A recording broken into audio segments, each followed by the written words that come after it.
Mit 15 km/h durch Europa.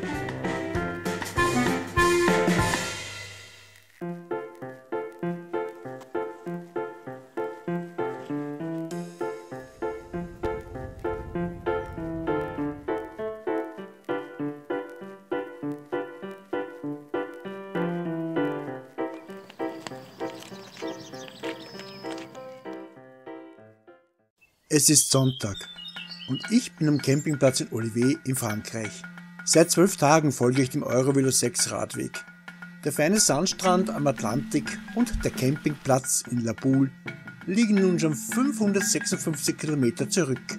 Nach der gestrigen Rast und der Sightseeing-Tour in Orléans ziehe ich heute weiter. Zunächst fahre ich mal nach Norden und dann weiter nach Osten. Wo ich heute Abend lande, das weiß ich noch nicht. Damit kriegt mein unbändiger Freigeist eine ansehnliche Portion Freiheit. Hallo Gerhard. Dein Gewissen fragt, sind das deine Flaschen? Um Gottes Willen, nein! Die Sauberkeit, die Ordnung und auch die Disziplin der Menschen überraschen mich. Sogar Lebensmittel, die nicht verbraucht wurden, werden hier zur weiteren Verwendung zurückgebracht. Um 10:45 Uhr fahre ich dann los. Ein paar Minuten später, am Weg zur Rezeption, verabschiede ich mich von Özge. Eva ist leider nicht da. Die beiden habe ich vor einer Woche in Angers kennengelernt. Da hat Effe geglaubt, ich hätte etwas vergessen. Und gestern haben sie mir beigebracht, wie man Kaffee nach türkischer Art zubereitet. So gerne hätte ich mich von Effe persönlich verabschiedet.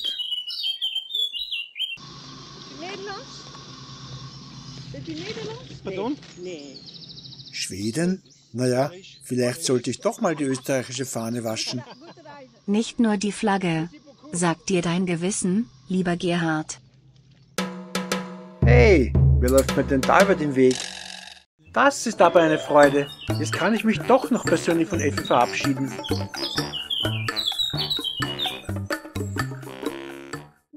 Von Olivet nach Orléans, Eurovelo 6, Frankreich.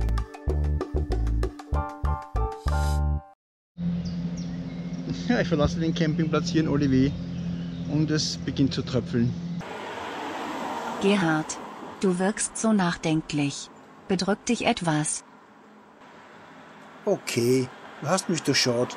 Wie du weißt, habe ich gleich am zweiten Reisetag, also vor über einer Woche, Zeltheringe am Campingplatz liegen lassen. Vor 3 Tagen habe ich dann Matthias getroffen. Der hat mir dann einige Heringe geschenkt. Doch es sind immer noch zu wenige, um alle Zeltwände straff zu spannen. So hoffe ich, dass ich heute am Weg nach Orléans welche kriege. Ein paar Kilometer vor Orléans taucht ein Supermarkt auf. Anders als in Österreich sind hier die Märkte auch an Sonntagen geöffnet. 15 Minuten wartete ich in der Schlange vor der Kasse, um dann von der Kassiererin darüber informiert zu werden, dass hier nur Kreditkarten akzeptiert werden. Ich habe natürlich keine und muss mich anderswo erneut anstellen. Auch auf die Gefahr hin, angepöbelt zu werden, schummle ich mich, ständig im Visier der ungläubig und grimmig dreinschauenden Gesichter, einfach vor. Die Franzosen lassen mich am Leben. Gerhard, du bist schon ein fauler Kerl. Hättest wenigstens googeln können, was Zeltheringe auf Französisch heißt.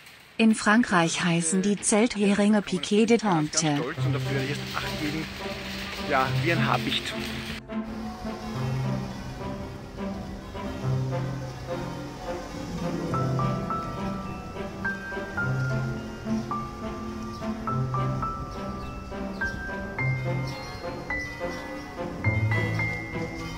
Obwohl die Bevölkerungszahl zu jener Zeit bei 116.000 steht, bleibt die Sonntagsruhe gewahrt. Ganz anders als vorhin beim Einkaufen. 12 Kilometer von Orléans nach Saint-Dié, Eurovelo 6.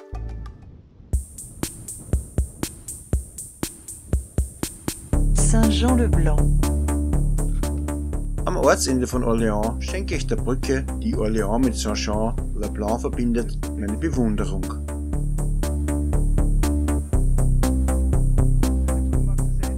Was Gerhard nicht weiß, ist, dass das Bächlein unter ihm die Grenze zwischen der Zivilisation und einem zauberhaften Naturjuwel ist. Denn der Weg führt jetzt durch ein romantisches Wald- und Teichgebiet. Mittendrin in dieser Idylle gibt es einen Abenteuerpark und eine Picknick-Oase.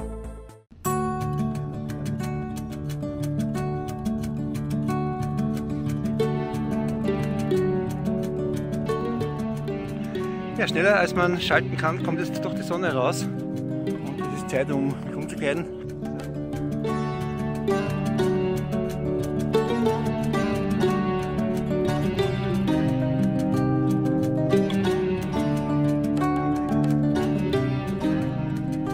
Bis zur nächstgrößeren Stadt, das ist Jargeau, sind es noch 15 Kilometer. Einsam wie ein Wolf folge ich der Fährte und bewundere die Landschaft ringsum. Gedanklich noch gefangen im Netz der Natur, ringsum nur Bäume und Sträucher vor den Augen, tritt plötzlich eine Menschengruppe in Erscheinung. Wir unterhalten uns und machen Fotos. Gleich darauf taucht eine Radgruppe auf. Die Damen begleiten mich vermutlich wegen meines jugendlichen Aussehens. Für das Verhalten der Männer habe ich keine Erklärung. Bist du nicht etwas voreingenommen? Schau mal, wie die beschleunigen. Schaut nach Flucht aus. Wie fühlt man sich, wenn man von Gleichgesinnten durch so eine wundervolle Landschaft getragen wird? Ich gebe zu, es ist ein unbeschreibliches Glücksgefühl. Da bewegst du dich in einer Gegend, in der du noch nie gewesen bist und triffst Menschen, die du zuvor noch nie gesehen hast. Und plötzlich entwickelt sich eine Kameradschaft, deren Stellenwert hoch über kulturelle, soziale, sprachliche und religiöse Begebenheiten hinausgeht.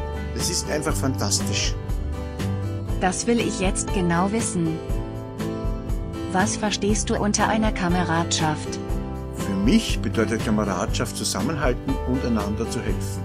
Aber auch ein geselliges und sozialverträgliches Zusammensein. Und zwar bedienungslos.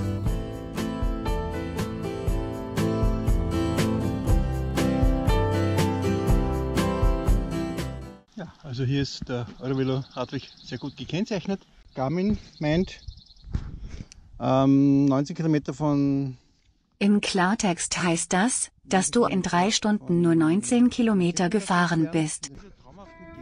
Klar frage ich mich hin und wieder, wo die Zeit hingekommen ist. Andererseits bin ich nicht auf der Flucht und ich genieße die Sinneseindrücke in vollen Zügen.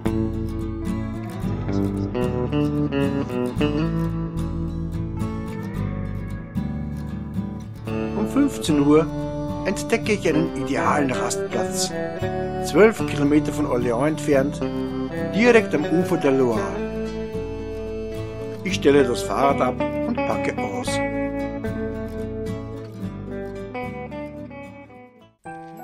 Während die Suppe kocht und ich wieder mal nachdenke, ob es gut ist, ein Essen, das für die Zubereitung in der Mikrowelle gedacht ist, im Trangia-Geschirr zu kochen, lege ich die Wäsche zum Trocknen auf die Tische.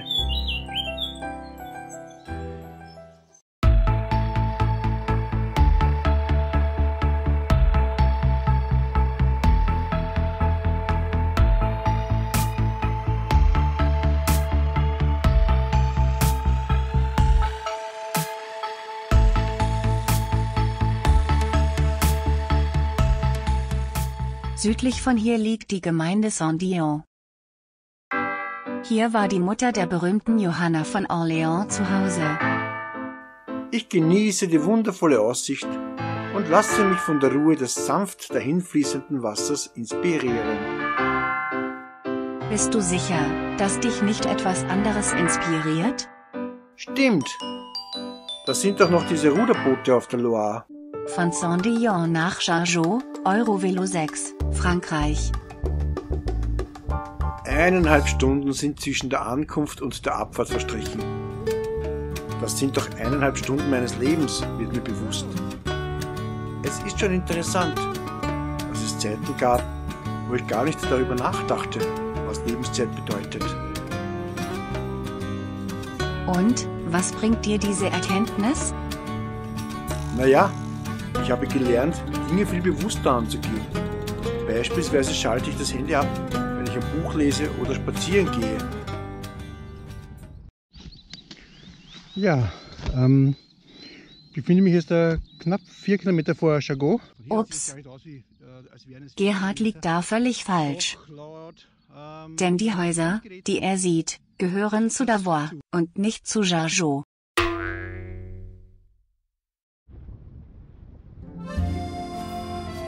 Um die Gedanken von vorhin zu Ende zu bringen. Ich habe auch gelernt, das, was ich gerade mache, bewusst zu hinterfragen. Und danach richte ich die Aktivitäten aus. Beispielsweise diskutiere ich mit Elisabeth sehr häufig, ob diese oder jene Haushaltsarbeit unbedingt jetzt erforderlich ist.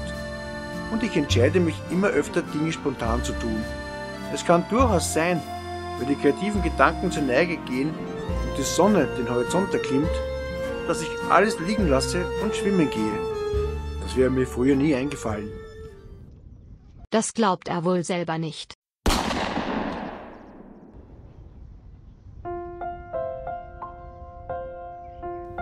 Oje, da wird ein Hund an der Leine gezwungen, Schritt zu halten. Was findest du dabei nicht in Ordnung? Tiere sind doch anatomisch dem Menschen sehr ähnlich. Sie verfügen über Muskeln, Sehnen, Knochen und ein Herz, das für die Durchblutung sorgt. Und ich stelle mir vor, wie es mir ginge, würde ich in so einer Situation sein, gefesselt neben einem Auto einherzulaufen und mich nicht wehren zu können. Da liegst du völlig richtig. Es ist nicht nur gefährlich, wenn das Tier plötzlich ausbricht, sondern auch in vielen Ländern Europas rechtlich verboten. In Österreich zahlt man im Jahr 2018 über 700 € Strafe. Kopfsteinpflaster sind was ganz Besonderes. Ich liebe sie. Da wird jeder Körperteil so richtig durchgeschüttelt. Sogar die Weinflaschen, die ich für einen guten Zweck im Anhänger durch Europa transportiere.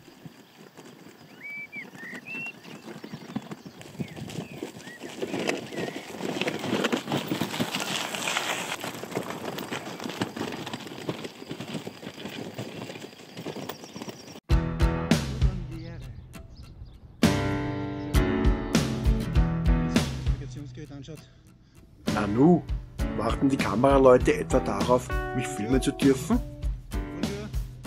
Das würde dir wohl gefallen. Es sieht allerdings ganz danach aus, als würden sie sich eher für Landschaftsmotive interessieren. Enttäuscht? Gerhard, wie du über die Kameradschaft sinniert hast, hast du auch über das Bundesheer erzählt. Das war im Jahr 1979. Ja, bis dahin war die Welt noch in Ordnung. Ich war 17, hatte eine kaufmännische Ausbildung abgeschlossen und den Führerschein zum Lenken von Motorrädern, Autos und Lastkraftfahrzeugen in der Tasche. Dann, noch vor dem Jahresende, stirbt die Mutter meiner Mama, also meine Großmutter. Und als ich am letzten Wochenende vor Weihnachten heimkam, saß meine Mutter auf der Couch und blickte in den Fernseher. In das unendlich schwarze-weiße Bildschirm flimmern. Irgendetwas stimmt nicht, wurde mir rasch klar, denn es lief ja gar kein Film. Ab diesem Tag war sie Invalide. Sie litt unter Verfolgungswahn, war paranoid und schizophren. Da war sie 37. Was das für meinen Vater bedeutet hat, wird mir jetzt, 10 Jahre nach seinem Tod, allmählich bewusst.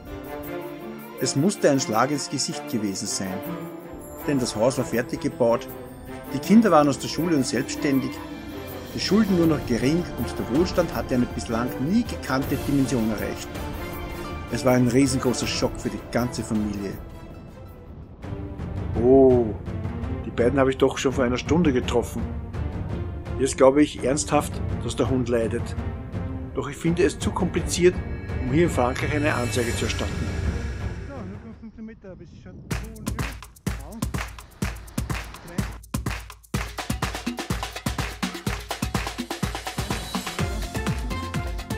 Schau, schau, die Chefin persönlich empfängt mich bei der Einfahrt. Das mag ich. Auf der Suche nach einem geeigneten Zeltplatz treffe ich einen Reisenden aus Österreich. Die besten Heurigen. Er kennt meinen Heimatort Oberstdorf und die dortige Heurigenkultur. Ja, du willst. Und? Ali. Ali. Ich glaube, jetzt bist du der erste Österreicher, den ich triff, seitdem ich aufgebrochen bin vom Atlantik, von La Poule Escoblan. Gerhard, erinnere dich. Du hast doch unterwegs, das war am Mittwoch, während der Regenfahrt zwischen Montlouis und Amboise 2 Steirer getroffen. Natürlich, Erika und Dieter aus Graz. Die waren ja mit einer Gruppe unterwegs und suchten so wie ich Schutz vor dem Regen. Das sind Kilometer, da geht's auch nicht die Wand. Aber du fährst viel, bist schon gewohnt. Aber ist nicht schwierig auf der Straße fahren damit. Radlwege ja, aber wenn du auf der Straße warst. Ja, aber da bis jetzt, die letzten 600 Kilometer, habe ich fast ausschließlich wirklich schöne, durchwegs geteerte Radwege gehabt. Also sehr angenehm zum Fahren. Und die Straßen, die waren derart verkehrsarm, also nicht kurz. Übrigens, ich bin der Gerhard Haller. Du bist der Gerhard? Aus Baden. Ja. Aus Baden, Das bei hat Wien. schon mal der mit dem Radl rumfährt. Der hat recht. Der tut was, der ist ja schlank. Ich mag die Steirer. Es ist ihre fröhliche, natürliche Art, wie sie mit Menschen umgehen. Die beiden sind mir sofort sympathisch. Ich erzähle ihnen über die abenteuerliche Anreise und über mein Vorhaben, bis zum Schwarzen Meer zu radeln. Ihr müsst wissen, ich fahre zum ersten Mal für einen guten Zweck. In Lobersdorf gibt es nämlich einen Therapiehof, der nennt sich Regenbogental. Und für den sammle ich Spenden. Für mich ist es die erste Charity-Tour, denn bisher war ich immer aus purer Abenteuerlust unterwegs. Den zündenden Impuls dazu lieferten Radreisende, die so etwas bereits gemacht haben. Da habe ich mir gedacht, das probierst du einfach mal aus.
Willst du wissen, was am nächsten Reisetag passiert? Dann klick rechts unten auf mein Gesicht und abonniere den Kanal. Das Abonnement ist kostenlos und jederzeit sofort stornierbar.